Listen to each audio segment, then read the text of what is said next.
శ్రీగురుభ్యో నమః. హరి ఓం. శ్రుతిస్మృతిపురాణానామాలయం కరుణాలయం నమామి భగవత్పాద శంకరం లోకశంకరం. ఓం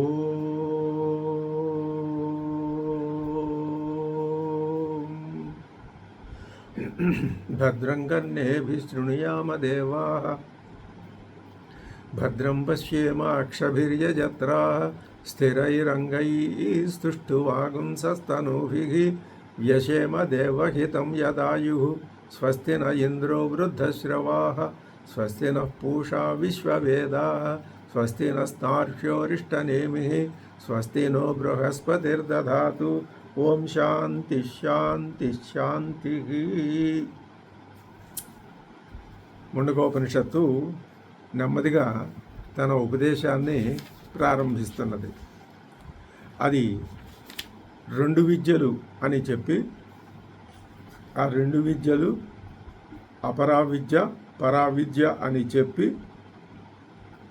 అపరావిద్య చేత పొందబడేది ఏదైతే ఉన్నదో అది అనిత్యము అని చెప్పి, ఇప్పుడు పరావిద్య చేత పొందబడే దాని యొక్క ఫలితం ఏమిటో అది ఎలా ఉంటుందో చెప్పాలి అని వెంటనే ఆ విషయాన్ని చెప్తున్నది ఉపనిషత్తు. దానికి ఆ చెప్పబోయే ఆ శ్లోకానికి యత్తదృశ్యమగ్రాహ్యమగోత్రమవర్ణమచక్షుశ్రోత్రం తదపాణిపాదం నిత్యం విభుం సర్వగతం సుసూక్ష్మం తదవ్యయం యద్భూతయోనిం పరిపశ్యంతి ధీరాః. ఈ మంత్రవర్ణానికి చిన్న ఉపోద్ఘాతం రాస్తున్నారు భగవత్పాదులు. ఏమంటున్నారు? యథా విధి విషయే కర్త్రాద్యనేక కారకోపసంహార ద్వారేణ. అపరావిద్య అంతా విధి నియమ పరిపూర్ణం. ఇదిగో ఇది చెయ్యాలి, ఇది చేయకూడదు, ఇది ఈ నియమం, ఇది ఈ నియమం అని అన్నీ అక్కడ అన్నీ చక్కగా చెప్పబడి ఉంటాయి. ఆ విధంగా విధి, కర్త, ఆది అనేక కారక. అవసరమైతే కర్తని కూడా అక్కడ ఆ తీసుకురావాల్సిన వాటిలలో ఒకటిగా చెప్తున్నారు. అంటే ఆ యజ్ఞయాగాదులు చేసేవాడు, ఇంకా అనేక పనిముట్లు ఉపకరణాలు ఇవన్నీ ఏం చేయాలి అంటే పోగు చేసుకోవాలి. ఉపసంహార ద్వారా తీసుకొచ్చి ముందు ఒక చోట పెట్టుకోవాలి. పెట్టుకుంటే అప్పుడు ఏమవుతుంది, అక్కడ ఉన్నటువంటి విధి మంత్రాలు ఉంటాయి, వాటిని బాగా అధ్యయనం చేయాలి. ఆ అధ్యయనం చేయటం ఎలాంటిది అంటున్నారు? వాక్యజ్ఞాన కాలాద్ అన్యత్ర అనుష్ఠేయ అర్థ అస్తి. అక్కడ చెప్పబడిన విధి నియమాలన్నింటినీ అవి ఆ అర్థజ్ఞానం తెలుసుకున్న తరువాత అనుష్ఠేయ అర్థ అస్తి. అవి తెలుసుకోవాలి, అర్థం చేసుకోవాలి, ఈ లోపల ఉపకరణాలు సంపాదించుకోవాలి, తనను తాను కూడా సిద్ధపరచుకోవాలి. అప్పుడు ఆ అగ్నిహోత్రాది లక్షణ అక్కడ ఆ లక్షణాలు ఉన్నాయి. అనుష్ఠేయ అర్థ వాక్యార్థ జ్ఞాన కాలాదన్యత్ర. అర్థమైన తర్వాత అనుష్ఠించదగిన విషయాలు ఉంటాయి. అక్కడ కాలం యొక్క వ్యవధానం ఉంటుంది. ఎంతకాలం ఏమిటి అనేది ఎవరు చెప్పలేరు. కానీ నా తథా ఇహ పరవిద్యా విషయం.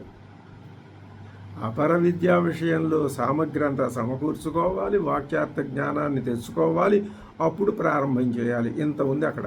కానీ పరవిద్యా విషయంలో నా తథా ఇలా ఏదీ లేదు.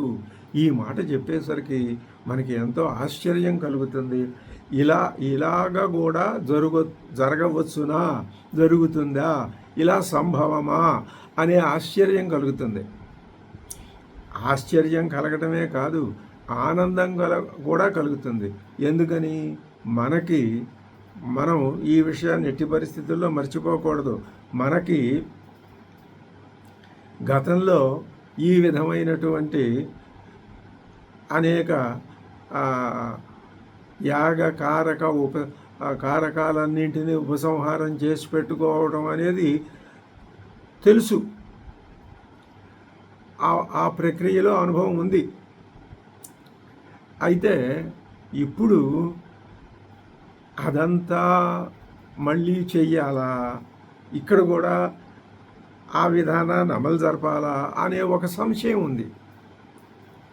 అక్కర్లేదు అని స్పష్టంగా చెబుతున్నారు. ఆనందంతో మనం ఎగిరి గంతేయచ్చు అనమాట.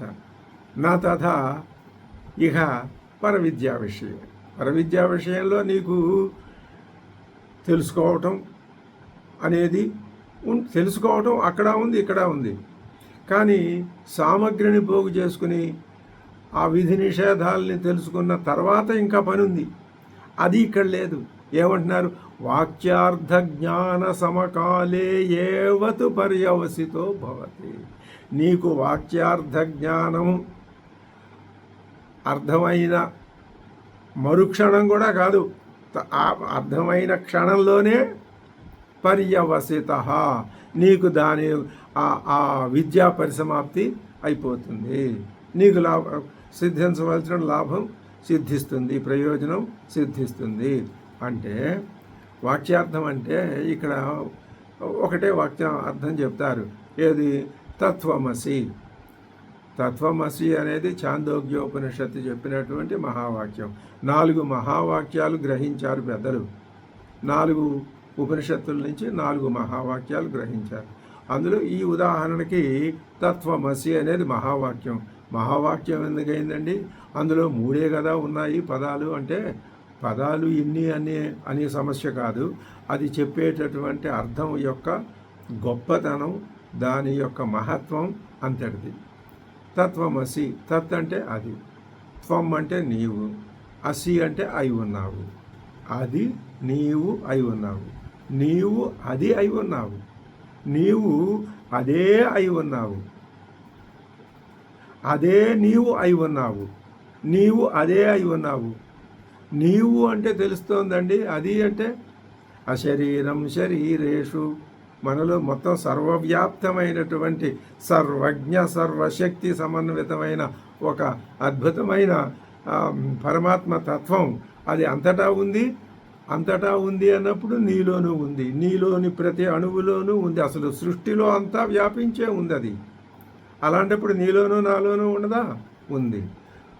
శరీరం ఉపాధిలోనే ఉంది, మనస్సులో ఉండదా? ఆలోచనలో ఉండదా? హృదయ గుహలో ఉందని చెప్పారు ఇంతకుముందు. కాబట్టి ఆ ఉన్నది ఏది ఉన్నదో అదే నీవు అని ఈ వాక్యార్థ జ్ఞానం గ్రహించిన మరుక్షణమే నీకు ఫలితం సిద్ధిస్తుంది. అయితే ఇప్పుడు మనం గ్రహించాం కదా, మనకు ఫలితం సిద్ధించలేదేమి? ఈ ప్రశ్న అది అలా ఉండకూడదు. ఎందుకని? నీకు పైకి అయితే చెప్పావు, గ్రహించారు, ఎవరో చెప్పారు, విన్నాం, గ్రహించాం, అది కాదు. మరి మన దానికి తగిన పూర్వ సంస్కారం ఏది? ఈ ఇంద్రియాల యొక్క ప్రభావాన్ని తగ్గించుకోమని చెప్పాం కదా, అది తగ్గలేదు కదా. కాబట్టి ఇక్కడ ఏం చెప్తున్నారు అంటే అపరా విద్య కంటే పరావిద్య శ్రేష్టమని నిరూపించడానికి ఈ మాట చెప్పారు. అంతే తప్ప దీన్ని వేరే సందర్భాల్లో అనవసరమైనటువంటి విధానంగా ఉపయోగించకూడదు అని తెలుసుకోవాలి.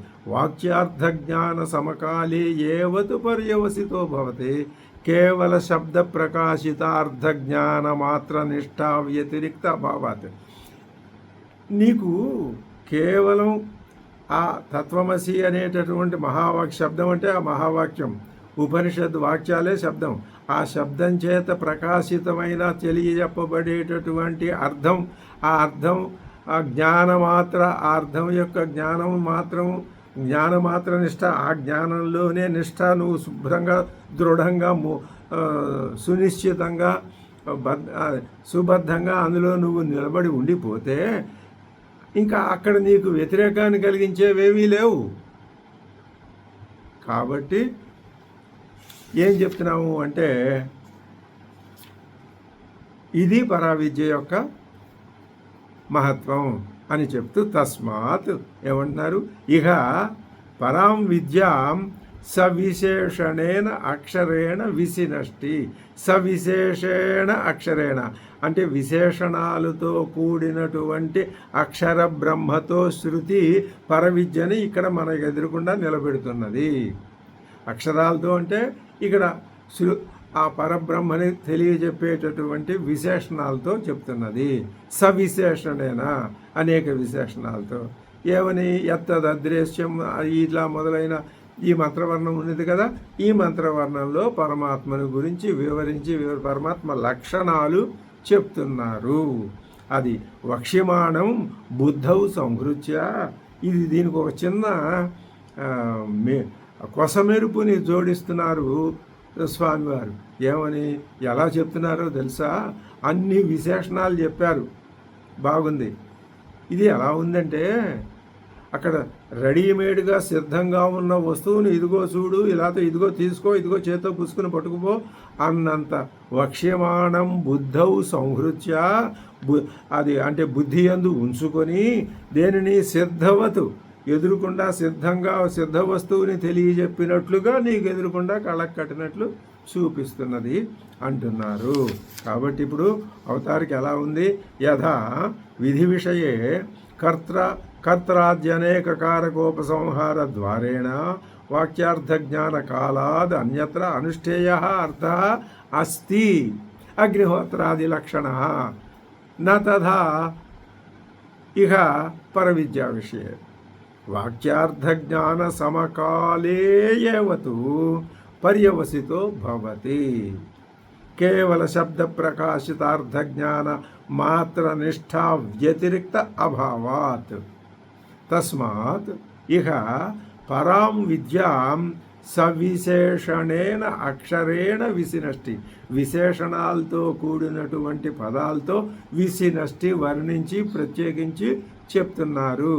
ఏమని? యత్తదృశ్యం ఇత్యాది మంత్రవర్ణేనా వక్ష్యమాణం బుద్ధౌ సంహృత్య.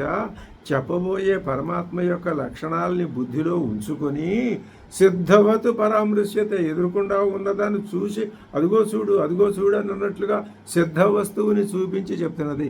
ఇది సాధ్య వస్తువు కాదు. వేరాజ్ నీకు అపరా విద్యలో నువ్వు తయారు చేసుకుంటేనే ఉంటుంది, అక్కడ లేకపోతే లేదు. ఇక్కడ అలా కాదు. ఇది ఎప్పుడో సిద్ధమై ఉంది, అంతటా వ్యాపించి ఉంది, సిద్ధంగా ఉంది. నిజానికి అది తప్ప ఇంకొకటి లేదు. మనమంతా ఉన్నాం కదండి, దీనికి జవాబు చెప్పుకున్నాం చాలాసార్లు. మనం ఉన్నది అదే, మరొకటి లేదు. బంగారమే ఉన్నది, ఆభరణాలు లేవు. మీరు ఆభరణాలు లేవు అంటే ఎలా కుదురుతుందండి? నువ్వు ఒప్పుకోకపోతే వేదాంతానికి పనికిరావు. ఒప్పుకుంటే అంటే అర్థం ఏంటి? నీ దృష్టి మార్పు రావాలి. అంటే ఆభరణాలని ఆభరణాలుగా చూడటం, వాటి గొప్పతనాన్ని మెచ్చుకోవటం, వాటిల్లో పడి కొట్టుకుపోవటం, ఆ పని అది కాదు. ఆభరణాలకి స్వతంత్ర స్థితి లేదు. బంగారం ఉంటేనే ఇది ఉంది. ఈ కనిపించే జగత్తుకి స్వతంత్ర స్థితి లేదు. అది ఉంటేనే ఇది ఉంది. నా దృష్టి దాని మీద ఉంది, దీని మీద లేదని నీ దృష్టి నువ్వు మార్చుకోవాలి. కాబట్టి ఆ సిద్ధ వస్తువుని చెప్పినట్టు చెప్తున్నారు. ఏమని చెప్తున్నారు? యత్తదృశ్యమగ్రాహ్యమగోత్రమవర్ణమచక్షుశ్రోత్రం తదపాణిపాదం నిత్యం విభుం సర్వగతం సుసూక్ష్మం తదవ్యయం యద్భూతయోనిం పరిపశ్యంతి ధీరాః.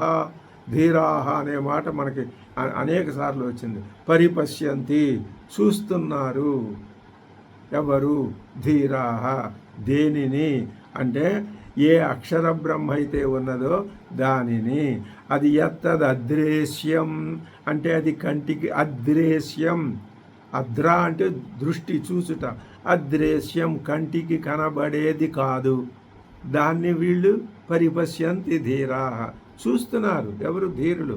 కాబట్టి మనం కూడా ఆ ధీహి అనే లక్షణాన్ని నీలో నువ్వు ఏర్పాటు చేసుకోగలిగితే నీకు ఆ పరబ్రహ్మ కనిపిస్తుంది అని అర్థం. ఇది ఎంత ఊరటనిచ్చేటటువంటి, ఎంత ఆనందాన్ని కలిగించే, మరి సర్వాన్ని మరిచిపోయి పరబ్రహ్మలోనే లీనమయ్యేటటువంటి స్థితిని కల్పించేటటువంటి ధైర్యాన్ని ఇచ్చే మాట. ఆ ధైర్యం గలవాడే ధీరః పరిపశ్యంతి ధీరః. దేనిని చూస్తారండి? యతు తతు ఏదైతే ఉందో. ఏది ఉందండి? అదృశ్యం కంటికి కనపడేది కాదు.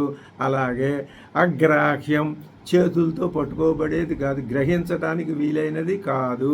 అలాగే అగోత్రం, దానికి గోత్రం లేదు, కులం గోత్రాలు లాంటివి లేవు. తర్వాత అవర్ణం అంటే రంగు, లేకపోతే జాతి, ఇలాంటివేవి రంగులు ఇలాంటివి దానికి లేవు. తర్వాత అవర్ణం అచక్షు శ్రోత్రం, చక్షులు లేవు, దానికి కళ్ళు లేవు, చెవులు అంతకంటే లేవు. తదపాణి పాదం, దానికి చేతులు లేవు. ఎంత ఎంత చక్కగా అంటే ఇవన్నీ దాని నుంచే పుట్టాయి. అది లేకపోతే ఇవి లేవు. ఈ ఆభరణాల్లో రకరకాలు నగిషీలు, అందులో మధ్యలో రాళ్ళు పదకటం, ఇదంతా ఇదిగో ఈ పని చెప్తున్నది ఇప్పుడు ఉపనిషత్తు. ఇవన్నీ అందులో నుంచే వచ్చాయి అని మనం భావన చేసుకోవాలి. అది అచక్షు శ్రోత్రం, చెవులు లేవు, మరి కళ్ళు లేవు. ఆ తర్వాత అదే అపాణి పాదం, చేతులు లేవు, పాదములు కాళ్ళు కూడా లేవు. అది నిత్యం, ఎప్పుడు ఉండేది, అది ఉండకపోవటం అనేది లేదు. ఈ ఆభరణాలకు ఉండకపోవటం అనేది ఉంది. ఈ భూమి, నీరు, వాయువు వీటికి ఉండకపోవటం అనేది ఉంది. ఇవి సృష్టించబడక ముందు లేవు. ఉన్నాయా అంటే ఉన్నాయి, ఎక్కడున్నాయి? అదే విశ్వరూప దర్శనం. అద్భుతమైన విషయం భగవద్గీత. విశ్వరూప దర్శనం అంటే అర్థం ఏమిటి? ఇది సరైన అర్థం. ఏమని? అన్నీ నాలోనే ఉన్నాయి చూడవయ్యా, నువ్వు పక్కకి తిరిగి చూడు, గాలి ఇవి కనిపిస్తున్నాయి, ఇవన్నీ పరమాత్మలో ఉన్నాయని చూడు, అవ్యాకృతంగా ఆయనలో ఉన్నాయి. అంత యోగ దృష్టితో అది కృష్ణ పరమాత్మ చెప్పినటువంటి మాట. నిత్యం, అది నిత్యమైనది. అంటే నిత్యం అంటే ఈ కాలంలో ఉండి ఈ కాలంలో లేదు, అది అనిత్యం. కానీ ఇది నిత్యం అంటే ఇది కాల అతీతమైనది అని అర్థం. అలాగే విభుం అంటే విభూ అంటే భా అంటే భూ అంటే అవ్వటం, భూసత్తాయం అవ్వటం. విభూం విశేషంగా అవుతూ ఉంటుంది, అంటే ఈ కనిపించేదంతా అదే. ఇప్పుడు పరమాత్మ దీనికి స్వరూపం అన్నారు, ఆభరణాలన్నింటికి బంగారం స్వరూపం అన్నారు, బాగానే ఉంది. మరి బంగారానికి ఆభరణాలు ఏమవుతాయి? దాని విభూతి. అది పాయింట్. బంగారం యొక్క విభూతి ఆభరణాలు. సముద్రం యొక్క విభూతి తరంగం, నొరగ, ఆవర్తం, సుడులు, ఇవన్నీ దానికి విభూతి. అలాగే ఏదైతే సాక్షిగా ఉండేటటువంటి ప్రత్యేగాత్మ పరమాత్మ స్వరూపం అనే మహాతత్వం ఒకటి ఉన్నదో, దానికి ఈ కనిపించే జగత్తులు, గోళాలు ఇవన్నీ విభూతులు. అది ఆ విధంగా విభూతులు కలది విభుం. ఇంకా ఏం చెప్తున్నారు అంటే సర్వగతం, అంతటా ఉందయ్యా. ఈ ఒక్క మంత్రవర్ణం చాలు భావన చేసుకుంటే. సర్వగతం, సర్వమును గతం వ్యాపించి ఉండేది. అలాగే సుసూక్ష్మం, మిక్కిలి సూక్ష్మమైంది కంటికి కనిపించదు. కంటికి కనపడాలంటే అది స్థూలమైంది అయి ఉండాలి. ఇది సుసూక్ష్మం, ఇంకా సూక్ష్మాతి సూక్ష్మమైనదన్నమాట. పైగా తది అవ్యయం, వ్యయం లేదు. వ్యయం అంటే వినాశం అయిపోవటం, ఖర్చు అయిపోవటం అనేది దీనికి లేదు, ఎప్పుడూ అలాగే ఉంటుంది. తది అవ్యయం. యద్భూతయోనిం అంటే దేనినైతే వివేకవంతులు ఇది భూతయోని, భూతములన్నింటికీ ఇది యోని, పుట్టుక కారణం. వివేకవంతు అటువంటి భూతయోనిం పరిపశ్యంతి ధీరాః, ధీరులైన వాళ్ళు ఈ అక్షరతత్వాన్ని, పరబ్రహ్మని చూడగలుగుతున్నారు. అదే భగవత్పాదులు భాష్యం చెప్తున్నారు. అదృశ్యం అంటే అర్థం చెప్తున్నారు. అదృశ్యం సర్వేషాం బుద్ధీంద్రియాణం అగమ్యం హిచ్చేతతు చెప్పడానికి. అగమ్యం అంటే నీకు అది కనపడేది కాదు. దృశేహే బహిప్రవృత్తస్య పంచేంద్రియ ద్వారకత్వాతు. దృశి ఏం చేస్తుందయ్యా? చూపు. ఈ పంచేంద్రియాల ద్వారానే అది పనిచేస్తుంది. ఈ పంచేంద్రియాలకి పనిచేసే దృక్కికి అది లోబడింది కాదు. కాబట్టి అదృశ్యం, బుద్ధి ఇంద్రియాలకే అది చూడబడేది కాదు, వాటి చేత గ్రహింపబడేది కాదు. తర్వాత ఇంకొకటి ఏం చెప్పారు? యత్తదృశ్యం అగ్రాహ్యం. అగ్రాహ్యం అంటే కర్మేంద్రియ అవిషయం. కర్మేంద్రియాలు కాళ్ళు చేతులు ఇవి వీటికి విషయం కాదు. చేతులకు విషయం అంటే చేతులతో పట్టుకోబడేది అలాగనమాట, అది కాదు. ఆ తర్వాత అగోత్రం, గోత్రము లేదు. గోత్రం అంటే అన్వయ మూలం ఇది అనర్థాంతరం అని. గోత్రం అంటే అన్వయం అని, మూలం అని. ఇది గోత్రీకుడు భరద్వాజ గోత్రీకుడు, హరితస గోత్రీకుడు అంటే హరితుడు అనే ఆ మహర్షి యొక్క గోత్రం, ఈయన గోత్రం సగోత్రమే ఒకటే. అలా అది గోత్రం అంటే అన్వయం, మూలం, అది అర్థం. ఇది అటువంటి అగోత్రం అనన్వయం ఇత్యర్థ. అసలు ఇది దేని నుంచి వచ్చింది కాదు. దీనికి ముందు అన్నింటికీ ఇదే ఆద్యమైనప్పుడు దీనికి ఆద్యమైన గోత్రం ఎక్కడి నుంచి వస్తుంది? ఉండదు. ఇది ఇత్యర్థ. నహి తస్య మూలం అస్తి ఏన అన్వితం స్యాత్. దీన్ని తీసుకెళ్ళి నువ్వు దేంతో అన్వితం చేద్దాం అనుకుంటావో అటువంటి మూలం దీనికి లేదు. గోత్రము లేదు, మూలము లేదు, అన్వయం అంతకంటేనే లేదు. అగోత్రం. తర్వాత అవర్ణం. అవర్ణం అంటే చెప్తున్నారు, వర్ణ్యంతే ఇది వర్ణాహ ద్రవ్య ధర్మాహ. ద్రవ్యం పదార్థం యొక్క ధర్మాలు వర్ణింపబడతాయి. అది వర్ణింపబడే ధర్మాలన్నీ అవి వర్ణాలు. అవి స్థూలత్వాదయ, ఇది లావుగా ఉంది, ఇది సన్నగా ఉంది, ఇలాంటివి. శుక్లత్వాదయోవ, ఇది తెల్లగా ఉంది, ఇది నల్లగా ఉంది, ఎర్రగా ఉంది. ఇవి అంటే వాటి యొక్క గుణాలు అన్నమాట. అవి అవిద్యమానాహ వర్ణాహ యస్య తత్ అవర్ణం. దీనికి వర్ణాలు లేవు. ఇది లావుగా ఉండటం, సన్నగా ఉండటం, ఎర్రగా ఉండటం ఇలాంటివి ఏమీ లేవు. నువ్వు ఏదన్నా చెప్పు, అది లేదు. అలాంటి అవర్ణం అంటే అక్షరం అని అర్థం. తర్వాత అవర్ణం అచక్షుశ్రోత్రం. చక్షుశ్చ శ్రోత్రంచ నామరూప విషయే కరణే సర్వజంతువునాం. కరణములంటే ఇంద్రియాలు.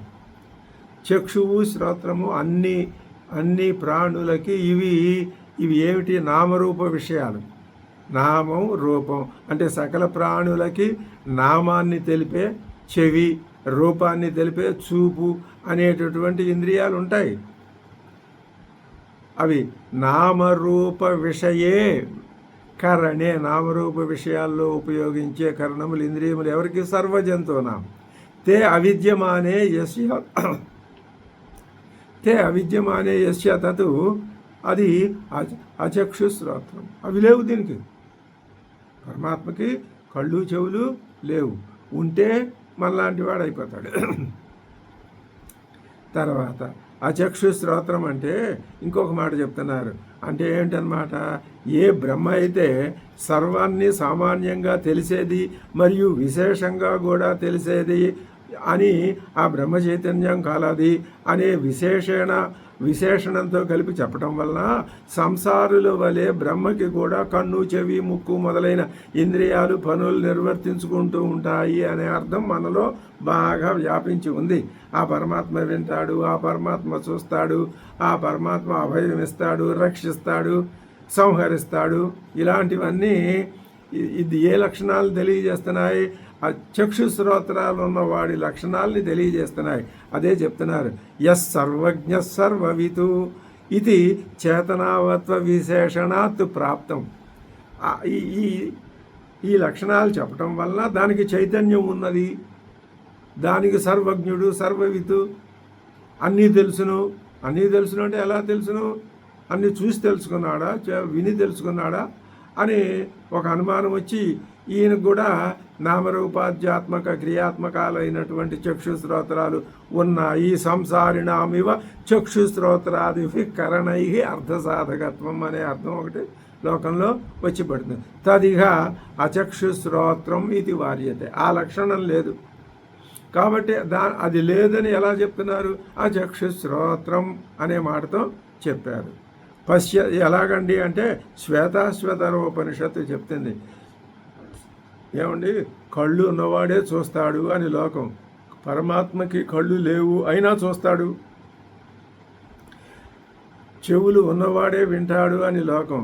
పరమాత్మకి చెవులు లేవు అయినా వింటాడు. వింటాడు, చూస్తాడు. ఇది లోక సామాన్యం కోసం చెప్పిన మాటలు తప్ప అసలు నిజమైన మాట ఏమిటి అంటే అచక్షు శ్రోత్రం, చెవులు లేవు, కన్నులు లేవు. ఎందుకు ఇలాగ చెప్తారు అంటే దీంట్లో అంతరార్థం ఏం ఊహించాలి మనము అంటే ఇవన్నీ మనకి ఈ లోకంలో కనపడుతున్నాయి. ఈ లోకంలో కనపడేవి అన్నీ కూడా ఇవి నిత్యము కాదు, వీటికి స్వతంత్ర స్థితి లేదు, ఇవన్నీ దాని నుంచి వచ్చినవే. అది స్వతంత్రం, దానికి దేశకాలాదులు లేవు, వీటికి అవన్నీ ఉన్నాయి. కాబట్టి వీటన్నింటి యొక్క స్వరూపం అదే అని నువ్వు తెలుసుకోవటానికి ఇలాగా చెప్తున్నారు.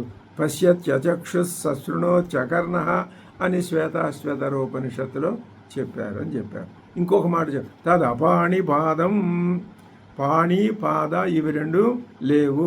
కర్మేంద్రియ రహితం ఇచ్చేతత్, కర్మేంద్రియాలు లేవు, జ్ఞానేంద్రియాలు లేవు. జ్ఞానేంద్రియాలు లేకపోయినా చూస్తుంది, వింటుంది, ఆలోచిస్తుంది, అన్నీ చేస్తుంది. కర్మేంద్రియాలు లేకపోయినా ఎక్కడికి పడితే అక్కడికి వెడుతుంది, ఏ పని పడితే ఆ పని చేస్తుంది, అన్నీ చేస్తుంది. కర్మేంద్రియ రహితం విచేతత్ యతః, ఎందువలన అంటే యతః ఏవం ఈ విధంగా ఉండటం వలన అగ్రాహ్యం అగ్రాహకంచ అతః నిత్యం. అది కర్మేంద్రియాలు లేవు కాబట్టి అగ్రాహ్యం, అది గ్రహించేది కాదు, గ్రహించబడేది కాదు. కాబట్టి నిత్యం అంటే అవినాశి, నిత్యం అంటే అవినాశి. అది తర్వాత విభుం అంటే వివిధం బ్రహ్మాది స్థావరాంత ప్రాణిభేదై భవతి ఇది విభుం. బ్రహ్మాది స్థావరాంతం, బ్రహ్మ దగ్గర నుంచి గడ్డిపోస దాకా మొత్తం అంతా అదే, దాని స్వరూపాలే ఇవన్నీ, దాని యొక్క విభూతే ఇదంతా. అదే ఇలా ఉంది, ఇంకెన్ని మాటలు ఎందుకు. ఆ తత్వమే ఇక్కడ గడ్డి పరకలాగా ఉంది, అక్కడ హిరణ్య గర్భుడిలాగా ఉంది, బ్రహ్మదేవుడిలాగా ఉంది. అది నువ్వు గడ్డి పరకని పరమాత్మనే చూడాలి. ఆ దృష్టి మార్పు రావాలని మనం చెప్పుకుంటున్నాం. విభుం అంటే వివిధం బ్రహ్మాది స్థావరాంత ప్రాణిభేదై భవతి, ఇటు అన్ని ప్రాణిభేదముల చేతను అయ్యేది కూడా అదే. అయితే అనుమానం, రావణాసురుడు కూడా అదేనంటే అదే. రావణాసురుడు ఎవరు? ఆయనే. ఎందుకు అలా వచ్చాడో అదే గమ్మత్తు. ఇలా ఉండొద్దని ఆ ఉండకూడని లక్షణాలు ఒక చోట పెట్టి అవి తాను లేకుండా చేసుకుని ఆ విధంగా జయించు. శ్రీరాముడు రావణాసురుడిని బాణాలతో కొట్టాడు అన్నది ఒక కథ. తాను పుట్టిన దగ్గర నుంచి అవతార పరిసమాప్తి వరకు కూడా అలాంటి ఏ లక్షణాలు పనికిరావో ఉండకూడదని చెప్పారో అలాంటిది ఒక్కటి చూపించలా. అవన్నీ అక్కడ చూపించి అవి తాను లేకుండా చేసుకుని మీరు కూడా ఇలా చేసుకుంటే నా తత్వం మీకు అర్థం అవుతుందని ఉపదేశం. అది అంత ఉంది దాంట్లో అర్థం. తర్వాత ఇంకా ఏం చెప్తున్నారు? సర్వగతం. సర్వగతం అంటే సర్వవ్యాపకం. వ్యాపకం ఆకాశవతు, అంతా ఉంది. ఆకాశం కూడా అంతా ఉంది. అయితే ఆకాశం పరమాత్మేనా అండి? అవును, ఆకాశమే పరమాత్మ. అలా చూడొచ్చు, తప్పులేదు.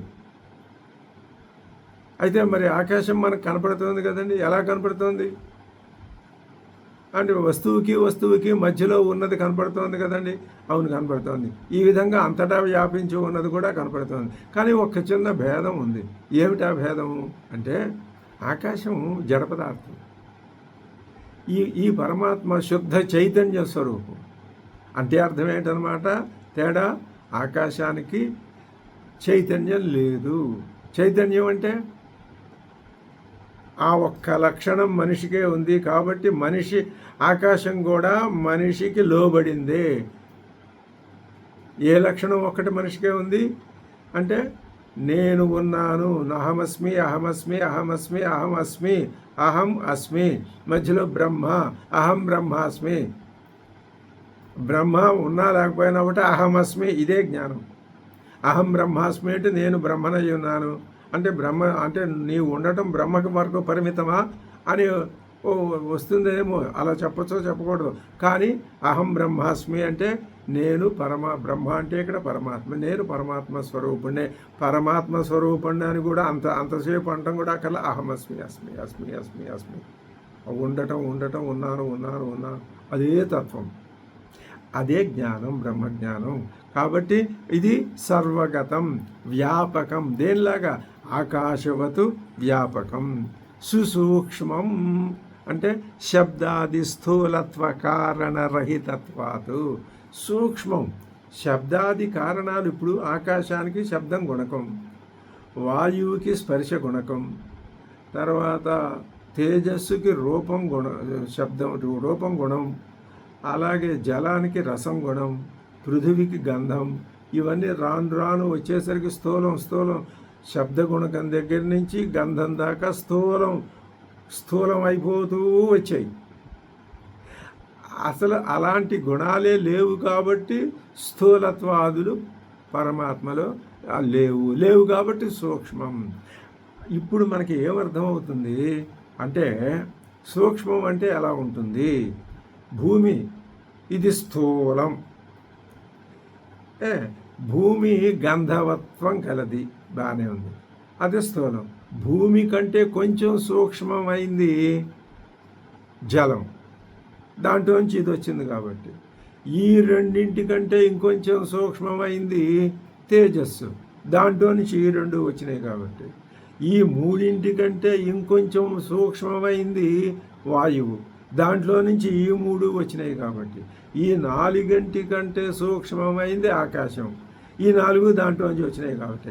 ఆకాశం కంటే కూడా సూక్ష్మమైనది పరమాత్మ, ఇవన్నీ దాంట్లోంచి వచ్చినాయి కాబట్టి.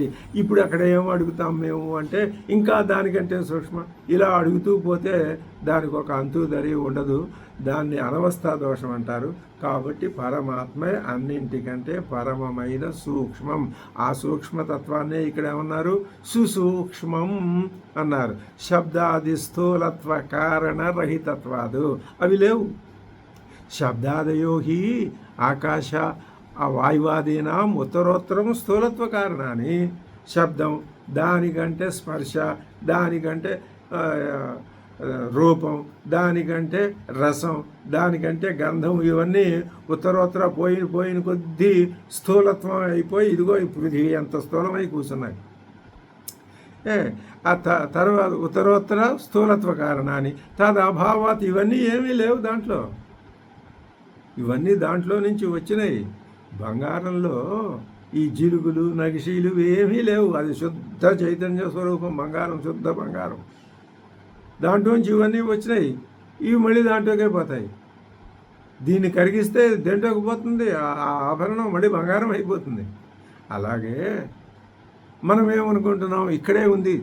చాలా విచిత్రమైన విషయం. మనం ఏమనుకుంటున్నాము, ఆ స్వరూపం నేను అహం బ్రహ్మాస్మి అనుకోకుండా, అహమస్మి అనుకోకుండా, అహం ఇదమస్మి, అహం పుత్రోస్మి, అహం పితాస్మి అని ఇలా అనుకోవటం వల్ల ఈ మళ్ళీ ఇందులో నుంచి ఈ బయటపడలేక అనేక జన్మలతో పాటు ఇందులోనే తిరుగుతూ ఉన్నాం. అంతే తేడా, అంతకంటే ఏమీ లేదు. ఆ భావాన్ని పోగొట్టుకోవటమే ప్రధానం. ఉత్తరోత్తరం స్థూలత్వ కారణాన్ని తదభావాతు సుసూక్ష్మం, అవి లేవు కాబట్టి. తర్వాత కించ తతు అవ్యయం, అది అవ్యయమైనది. అంటే ఉక్త ధర్మత్వాతు ఏవ నవ్యేతి ఇది అవ్యయం. అంటే ఈ అక్షర బ్రహ్మ అవ్యయం. పైన చెప్పాను చూశారా ధర్మాలు, ఏమిది? శబ్ద స్పర్శ రూపరస గంధాలు, ఇవన్నీ గుణాలు ఏమీ లేవు కాబట్టి ఇది సూక్ష్మమైందని చెప్పాము. అది ఆ సూక్ష్మమైంది స్థూలమైంది అయితే నశిస్తుంది, సూక్ష్మమైంది ఏమీ లేదు, ఇంక దానికి నశించడం ఏమిటి? నశించడం అనే ప్రశ్న లేదు. నవ్యేతి ఇది అవ్యయం. గుణకాలు ఉంటే నశిస్తాయి, అవి లేనప్పుడు నశించడం అనేది లేదు. నహి అసంగస్య స్వాంగాపచేయ లక్షణో వ్యయ. అసంగస్య సంగమే లేని వాడికి ఆ స్వాంగములన్నీ నశించడం వలన వ్యయం అనేది జరుగుతుంది. ఓ శరీరం ఉంది, ఇంద్రియాలు ఉన్నాయి, కరచరణాది అవయవాలు ఉన్నాయి, ఇవన్నీ ఒక్కొక్కటి పోతూ ఉంటే శరీరం నశించిపోతుంది అనే దానికి అర్థం ఉంది. ఇవన్నీ ఏమీ లేవు కాబట్టి అది అవ్యయం, అంటే వ్యయం అయ్యేది కాదు. అదే చెప్తున్నారు. నహి అసంగస్య స్వాంగాపచయ లక్షణో వ్యయ సంభవతి. వ్యయం లక్షణం ఏమిటి? స్వాంగ అపచయం. అపచయం అంటే ఎక్కడికక్కడ ఊడిపోవటం. పడిపోవటం, శిథిలం అయిపోవటం. ఉపచయం అంటే ఒకదాంతో ఒకటి కలిసి ఇంతంత బాగా పెరిగి పెద్దదవటం. ఆ అపచయ లక్షణాలు లేవు కాబట్టి సంభవతి శరీరస్య ఇవ, శరీరానికి ఉన్నాయి, పరమాత్మ తత్వానికి ఇవి లేవు. నాపి కోశాపచయ లక్షణో వ్యయ సంభవతి రాజ్ఞ ఇవ, లేదు.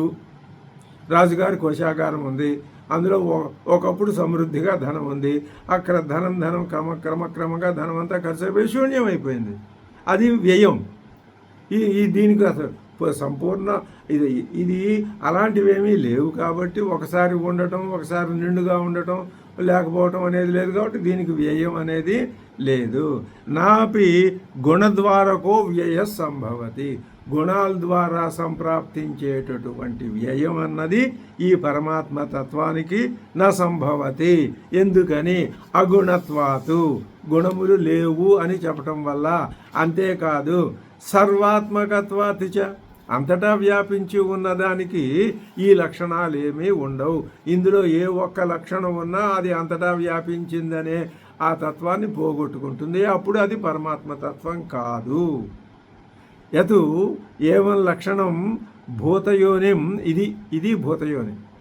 అటువంటి భూతానాం కారణం పృథివీ ఇవ స్థావర జంగమానం. భూతయోని అంటే సోదాహరణంగా చెప్తున్నారు. భూమి ఉంది చూడండి, ఇందులో స్థావరాలు జంగమాలు ఎలా ఈ భూమి అనే యోని నుంచి పుట్టుకొస్తున్నాయో అలాగే ఈ సమస్తము కూడా అన్నింటికీ అదే యోని. ఎవరు? ఆ పరమాత్మ తత్వం నుంచే వచ్చాయి. ఇవేవి దాంట్లో లేవు, ఇవన్నీ దాంట్లో నుంచి వచ్చాయి. ఇవి కారణం స్థావర జంగమానం పరిపశ్యంతి, చూస్తారు. సర్వతః ఆత్మభూతం స్వస్య అక్షరం పశ్యంతి ధీరాః, తమ యొక్క ఆత్మసంభూతమైనటువంటి అక్షర స్వరూపాన్ని వాళ్ళు చూసుకుంటున్నారు. అదే ఇది మేమని వాళ్ళు చూస్తున్నారు. ఎవరు? ధీరాహ, ధీమంతః వివేకినః అని అర్థం చెప్తున్నారు స్వామివారు. వివేకినః, వివేకం కలవారే ధీమంతులు. ఏ వివేకం? పరాపరా విద్య వివేకం చాలు. అపరా విద్యను దూషణం కాదు. పరాపరా విద్య వివేకం ఉంటే అప్పుడు వాళ్ళకి ఈ పరమాత్మ తత్వం కనిపిస్తుంది. కేవలం అపరా విద్యకే పరిమితం అయి ఉంటే ఈ తత్వం కనపడదు. అపరా విద్యకి పరావిద్య పూరకం, పరావిద్యకి అపరావిద్య ప్రోత్సాహకం. ఈ రెండింటి మధ్యలో ఉన్న సంబంధం అది. ఈదృశం అక్షరం యయా విద్యయా అధిగమ్యతే సా పరావిద్య. ఇటువంటి ఈదృశ్యమైనటువంటి అక్షర పరబ్రహ్మ ఏ విద్య వలన అయితే నీ చేత సాధకుని చేత పొందబడుతుందో అదే పరావిద్య. ఇంతకుముందు ఏం చెప్పాం? అపరావిద్యను గురించి చెప్పాం. ఈ మంత్రవర్ణంలో ఏం చెప్తున్నాం? ఏ మంత్రవర్ణం అది? యత్తదద్రేశ్యమగ్రాహ్యమగోత్రమవర్ణమచక్షుశ్రోత్రం తదపాణిపాదం. ఇది మననానికి పనికొచ్చే అద్భుతమైన శ్లోకం. ఇలాంటివి కొన్ని శ్లోకాలు ఈశ కేన కట ప్రశ్న ఇప్పుడు ఈ ముండక వీటి నుంచి కొన్ని ఎత్తి పెట్టుకొని ఒక చోట రాసుకుంటే వాటిని నిత్యం మననం చేసుకుంటూ ఉంటే అది మన యొక్క ఆ పరావిద్య ప్రస్థానాన్ని మరింత ముందుకి తీసుకుని వెడుతుంది. నిత్యం విభుం సర్వగతం సుసూక్ష్మం తదవ్యయం యద్భూతయోనిం పరిపశ్యంతి ధీరాః అని చెప్పి ఇప్పుడు ఏం చెప్తున్నారు? తత్ర అపరా ఋగ్వేదో యజుర్వేద సామవేదో ధర్మవేద శిక్షా కల్పో వ్యాకరణం నిరుక్తం ఛందో జ్యోతిషమది అని అపరావిద్యను గురించి ఆ మంత్రవర్ణంలో చెప్పి ఆ అపరావిద్య ద్వే విద్యే వేదితవ్యే అని ముందు పరావిద్యను చెప్పారు. తర్వాత అపరావిద్య కూడా ఎలా ఉంటుందో చెప్తారు. అది ఇప్పుడు ఈ మంత్రవర్ణంలో చెప్పినట్లుగా పూర్తిగా అయినది. ఆ తర్వాత 7వ మంత్రవర్ణానికి ముందు అవతారికి రాస్తున్నారు స్వామివారు. అది మనం తర్వాత తెలుసుకుందాం. ఓం భద్రం కర్ణేభిः శృణుయామ దేవాః భద్రం పశ్యేమ అక్షభిర్యజత్రాః స్థిరైరంగైः సృష్టువాగుంసస్తనూభిः యశేమ దేవహితం యదాయుః స్వస్తి న ఇంద్రో వృద్ధశ్రవాः స్వస్తి నః పూషా విశ్వవేదాः స్వస్తి నస్తార్క్ష్యోరిష్టనేమిः స్వస్తి నో బృహస్పతిర్దధాతు. ఓం శాంతి శాంతి శాంతి.